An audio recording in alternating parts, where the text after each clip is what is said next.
वक्फ कानून की उल्टी गिनती शुरू हो चुकी है। पीआईएल कोर्ट में पेंडिंग है, लेकिन अब यह मामला संसद में भी पहुंच गया है। राज्यसभा के सांसद आदरणीय हरनाथ यादव जी ने इसके लिए एक प्राइवेट मेंबर बिल पेश किया है। जो हरनाथ यादव जी ने वक्फ कानून खत्म करने के लिए बिल पेश किया, उसका कांग्रेस और उनके सहयोगी दलों ने, इंडी अलायंस ने इसका जबरदस्त विरोध किया।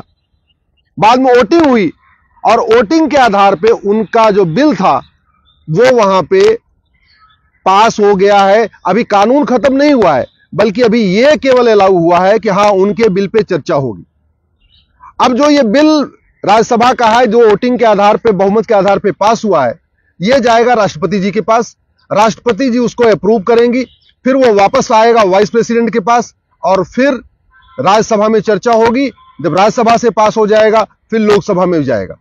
और इस बीच अगर सरकार ने कोई बिल पेश कर दिया और सरकार ने कानून वापस ले लिया अपनी तरफ से बिल पेश करके, तो स्वाभाविक सी बात है, ये कानून अपने आप खत्म हो जाएगा। अब तक पूरे देश में 120 पीआईएल फाइल हो चुकी है और यह बात केंद्र सरकार ने अभी कोर्ट में एक एफिडेविट फाइल करके हमें बताया। हमारी पीआईएल पे केंद्र सरकार के कानून मंत्रालय, गृह मंत्रालय को नोटिस जारी हुआ है। उसी के जवाब में केंद्र सरकार ने बताया है कि यह मामला केवल दिल्ली में नहीं है, बल्कि देश की सभी हाई कोर्ट में वक्फ कानून के खिलाफ पीआईएल आ चुकी हैं और अब तक टोटल 120 पीआईएल आ चुकी हैं पूरे देश में। इसलिए हमने यह भी रिक्वेस्ट किया है केंद्र सरकार से कि आप सारी याचिकाओं को एक साथ क्लब करके एक साथ सुप्रीम कोर्ट लेके आ जाइए। यह संविधान अधिकार भी देता है, यह संविधान में प्रोविजन भी है आर्टिकल 139 में, कि अगर एक ही विषय पे देश की अलग अलग हाई कोर्ट में मैटर पेंडिंग हो तो केंद्र सरकार एक एप्लीकेशन मूव करके सुप्रीम कोर्ट से यह कह सकता है कि देश की सभी हाई कोर्ट की पीआईएल को आप सुप्रीम कोर्ट में ले लीजिए और एक साथ सुनवाई कर लीजिए।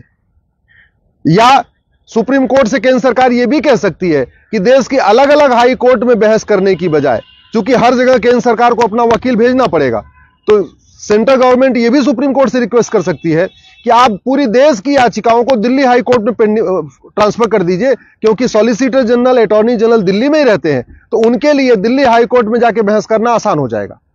क्या करेंगे, यह सरकार का अपना अधिकार है, सरकार अपनी तय करे, उसकी सरकार की अपनी स्ट्रेटजी होती है। लेकिन हमने जो पीआईएल फाइल करके कहा है कि वक्फ एक्ट जैसा कानून पूरे दुनिया में नहीं है। यह वक्फ एक्ट सबसे पहली बार नेहरू जी ने 1954 में बनाया था। और बनाया किस लिए था? क्योंकि विभाजन के बाद बहुत सारे परिवार यहां से चले गए पाकिस्तान। उनकी जो जमीनें थी वो बहुत थी, उन जमीनों को कायदे से सरकार को ले लेना चाहिए था और जब पाकिस्तान से हिंदू आए तो उनको उन जमीनों पे बसा देना चाहिए था, क्योंकि जो पाकिस्तान से हिंदू आए, जो उनकी जमीनें वहां खाली पड़ी थी, जो भारत के मुस्लिम्स गए, उनको वहां बसा दिया गया। पाकिस्तान सरकार ने यही काम किया कि जो लोग हिंदू अपनी जमीन वहां से छोड़ के आए थे, वो जो उनकी जमीनें खाली पड़ी थी, उसको सबसे पहले क्या किया कि जो भारत के मुस्लिम्स गए थे उनको बसा दिया।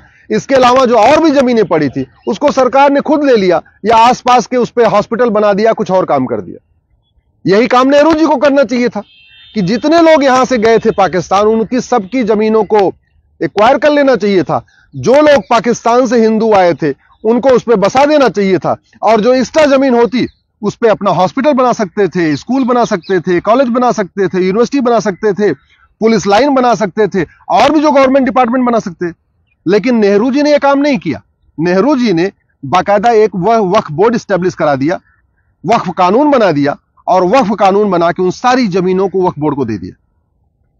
यह कानून इतना खतरनाक है कि आज अगर वो सुप्रीम कोर्ट को कह दे ये सुप्रीम कोर्ट वक्फ बोर्ड की जमीन पे बना हुआ है, तो सुप्रीम कोर्ट के रजिस्ट्रार उस नोटिफिकेशन को कोर्ट में नहीं चैलेंज कर सकते। सुप्रीम कोर्ट के रजिस्ट्रार को भी वक्फ बोर्ड के सामने जाना पड़ेगा। उस कानून को राजीव गांधी ने 1984 में और मजबूत किया। ध्यान से समझिए, नेहरू जी ने 1954 में वक्फ कानून बनाया। राजीव गांधी ने 1984 में, जब उनको 400 सीट मिली, उसी साल 1984 में उस कानून को और मजबूत कर दिया। उसके बाद 1995 में नरसिम्हा राव की सरकार ने जो नेहरू जी का कानून था और जिसको राजीव गांधी ने मजबूत किया था, उस कानून को वापस लिया और भी खतरनाक एक नया कानून बना दिया 1995 में। और 2013 में जाते जाते सोनिया जी की सरकार, मनमोहन जी की सरकार ने 2013 में उसको और खतरनाक बना दिया।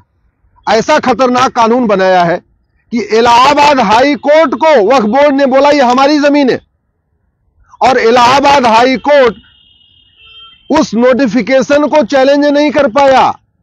वक्फ बोर्ड से गिड़गिड़ाता रहा कि नहीं नहीं ये तुम्हारी जमीन नहीं है, हमारी जमीन है। वक्फ बोर्ड नहीं माना, Allahabad high court supreme court आया। ध्यान से समझिए, इलाहाबाद हाई कोर्ट जो सबके मुकदमों का फैसला करता है, वो अपनी जमीन नहीं वक्फ बोर्ड से छुड़ा पाया, उसके लिए उसको सुप्रीम कोर्ट तक आना पड़ा।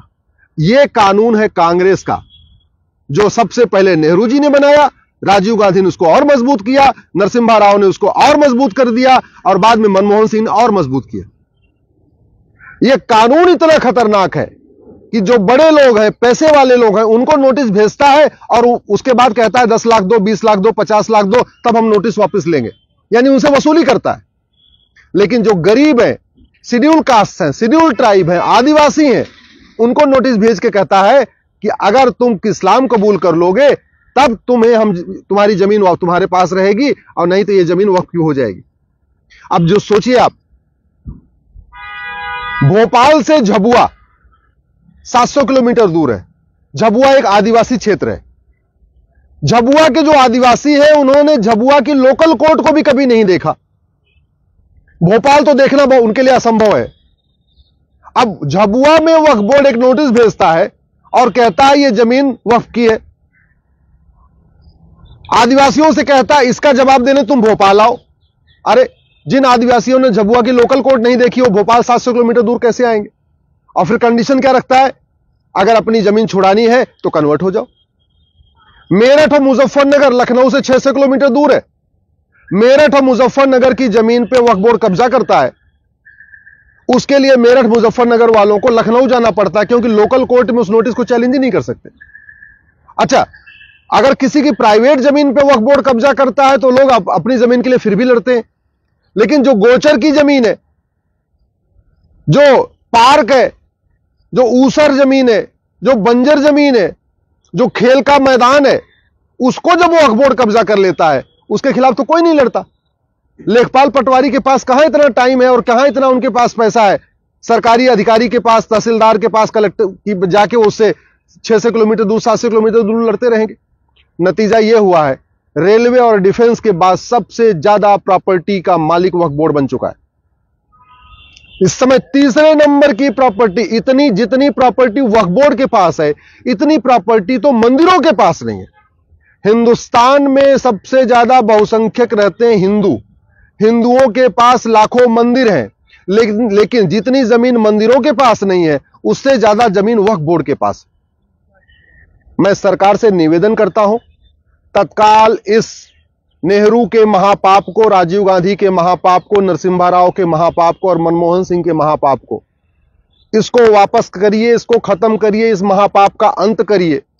और जो जमीनें वक्फ बोर्ड के पास है 12 लाख एकड़ के आसपास, इन जमीनों को एक्वायर करिए, वहां पे स्कूल बनाइए, कॉलेज बनाइए, इंजीनियरिंग कॉलेज बनाइए, मेडिकल कॉलेज बनाइए, लॉ कॉलेज बनाइए, पुलिस लाइन बनाइए, जो करना है करिए। वहां से जो पाकिस्तान से विस्थापित आए हुए हैं उनको बसाइए, जो कश्मीर से विस्थापित आए हैं उनको बसाइए, जो कुछ करना है करिए, लेकिन इस कानून को खत्म करिए। मैं धन्यवाद दूंगा रघुनाथ यादव जी को, जिन्होंने साहस दिखाया है। मैं देश के सभी सांसदों से कहता हूं, सभी सांसदों से, वो किसी भी पार्टी के हैं, सबसे हाथ जोड़ के निवेदन करता हूं, वक्फ बोर्ड के खिलाफ, वक्फ एक्ट के खिलाफ आवाज उठाइए। नहीं तो याद रखिए, 20 से 25 साल के बाद आप ही के बच्चे आपसे सवाल पूछेंगे कि आप पार्लियामेंट में रह के क्या किए, आपने वक्फ कानून के खिलाफ आवाज क्यों नहीं उठाया।